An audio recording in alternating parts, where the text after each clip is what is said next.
ഇശലിന്റെ രാപ്പകൽ നൃത്തമായി. ഇൻഷാസ് കോഴിക്കോട് മഞ്ചേരി എടത്തനാട്ടുകര റൂട്ടിലോടുന്ന ജീവകാരുണ്യ മേഖലയിൽ പേര് കേട്ട ബസ്സാണ് ഇൻഷാസ് ബസ്.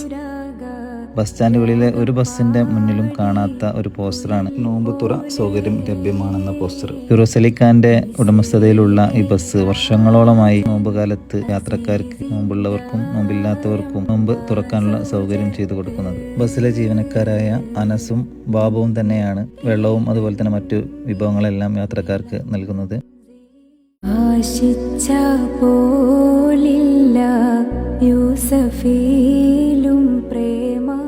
5:40 കോഴിക്കോട് ബസ് സ്റ്റാൻഡിൽ നിന്നും പുറപ്പെടുന്ന ബസ് ഏകദേശം 6:40 ആവുമ്പോഴേക്കും കൊണ്ടോട്ടി ബസ് സ്റ്റാൻഡിലെത്തും. ബാങ്ക് കൊടുക്കുന്ന തൊട്ടു മുന്നേ എല്ലാ യാത്രക്കാർക്കും വിഭവങ്ങളെല്ലാം നൽകി നോമ്പ് തുറക്കാനുള്ള സൗകര്യം ചെയ്തു കൊടുക്കുകയാണ് ഇൻഷാസ് ബസ്. ഈ പുണ്യപ്രവൃത്തി ചെയ്യുന്ന ഇൻഷാസ് ബസ്സിനും മാനേജ്മെന്റിനും തൊഴിലാളികൾക്കും എല്ലാവർക്കും പടച്ചനാഥൻ തക്കതായ പ്രതിഫലം നൽകുമാറാവട്ടെ എന്ന് ആത്മാർത്ഥമായിട്ട് പ്രാർത്ഥിക്കുകയാണ്. മിസ്രിലെ രാജൻ അസീസിൻ